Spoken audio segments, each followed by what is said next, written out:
Elman bəy, buyurun. Bax, indiki vəziyyətə qiymət verərkən, bunu bilənlər bilir, sadəcə bilməyənlər üçün bunu söyləyirəm ki, İranın prezidenti var. Amma hesab edin ki, İranın prezidenti baş nazir. İranın ali dini rəhbəri əslində bizim anladığımız anlamda o prezident.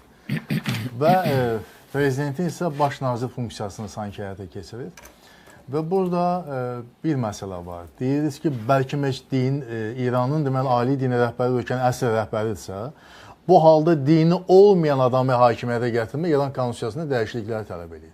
Çünki neçənci maddəsi idi? Konstitusiyada dəyişikliklər olmadan bu yerilirsə, onda İranda siyasi... Bir dəqiqə, elə onunla bağlı səhər-səhər bir açıqlama oldu ki, hakimiyyət İranda dəyişikliklər konstitusiyanın 8-ci və 111-ci maddəsinə uyğun aparılacaq. Yəni bu dediyimizə mesaj idi. Lərcani, sən olmayacaqsan. Yəni məsələ ondadır ki, əgər Birləşmiş Ştatlar kimisə tapıbsa, onu dövlətin rəhbər eləmək istəyirsə və o da dini şəxs deyilsə, belə olan vəziyyətdə onda bu konstitusiyaya ziddir və İranda əgər konstitusiyaya zidd olaraq bu baş verirsə, deməli İranın siyasi hakimiyyəti çöküb, İranda siyasi hakimiyyət yoxdur və istənilən deməli qərar qəbul edilir. Bunu bu cür yanaşmaq olar. Əgər rejim dəyişikliyindən söhbət gedirsə, o deməkdir ki, ümumiyyətlə konstitusiyaya qarışıq hər şey dəyişir. Rejim dəyişikliklərini biz axı bilmirik. Məsələn, mən niyə görə deyirəm bu məsələni? Çünki Trumpın bir ifadəsi bax belə spekulyasiyalar və eyni zamanda düşünmək üçün əsas verir ki, ola bilsin ki, biz İranı yenə də tərk edib gedək və bir neçə ildən sonra yenidən qaydaq. Bu nə ifadədir? İranı tərk edib gedək, sonra yenidən qaydaq. Belə bir ifadə işlədir. Yəni ziddiyyətli, çox uzağa gedən... Rejimi dəyişməsəniz, biz dediyimiz sistem olmasa, təzədən yenə bir neçə ildən sonra bunlar yəni belə çıxır ki, işi yarımçı qoyub. Deməli, Birləşmiş Ştatların hal-hazırdakı hücumu da, İsrailin hücumu da, bu zərbələr də nəticə etibarilə ona yönəlib ki, İranda siyasi hakimiyyət devrilməlidir. Bunu necə etməli? Bunu zərbələri biz indiririk, hakimiyyəti biz zəiflədirik. Daha xalq nəyi gözləyirsiniz? Qalxın ayağa və bu son şansınızdır. Bundan daha növbəti şansınız olmayacaq. İndi növbəti sual çıxır.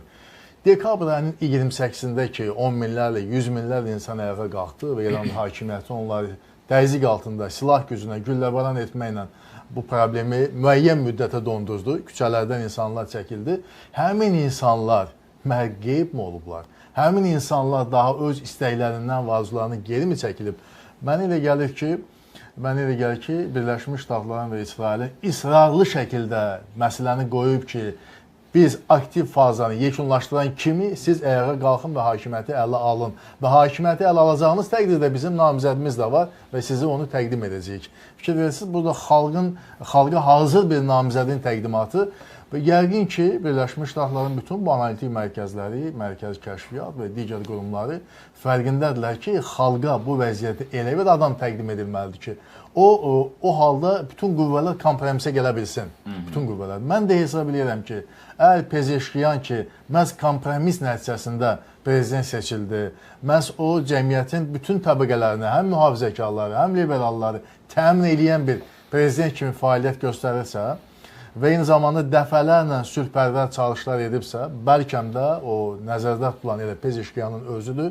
Son günlər bu hadisələr fonunda onun az görünməsi, onun ümumiyyətlə bəyanatlar verməməsi və yaxud da ki, Xamneyninin ölümü ilə bağlı gecikmiş bir başsağlığı verməsi, bütün bunlar həm də onun işarəsi ola bilər ki, Pezeşkiyan qorunur. Pezeşkiyan daha deməli müvafiq bir şəxs kimi nəzərdən tutulub bu vəzifəyə və bu həm də bir kompromis variant kimi nəzərdən keçirilə bilər. Ona görə də mən çıxışımda dəfələrlə qeyd edirəm ki, İrandakı bu hakimiyyət bu reallığın fərqindədir ki, xalq, yəni dekabr ayının sonundan ayağa qalxan və güllələnən xalq yatmayıb, o yenə də ayağa qalxa bilər və üstə gəldə o zaman xalq narazı qaldı ki, Birləşmiş Ştatlar bəs bizə kömək edəcəkdin, niyə köməyi yubatdın, niyə gəlmədin? İndi isə gəlibsə deməli bu şanslı yenidən həmin xalqı ayağa qaldırmaq tələbi və bu reallıqda hesab edirəm ki, indiki hakimiyyət bir deməli addım atır və bu çox düşünülmüş addımdır ki, 40 gün matəm, 40 gün küçələr dolu olsun, daha çox Xamneynin, öldürülmüş Xamneynin tərəfdarları ilə. Və nəticə etibarilə xalqın təzədən, yenidən ayağa qalxıb hakimiyyətə qarşı çıxış etməsi üçün münbit şərait olmasın. Ayağa qalxan xalq görsün ki, 100 minlər onsuz da küçədədir və matəm saxlayırlar.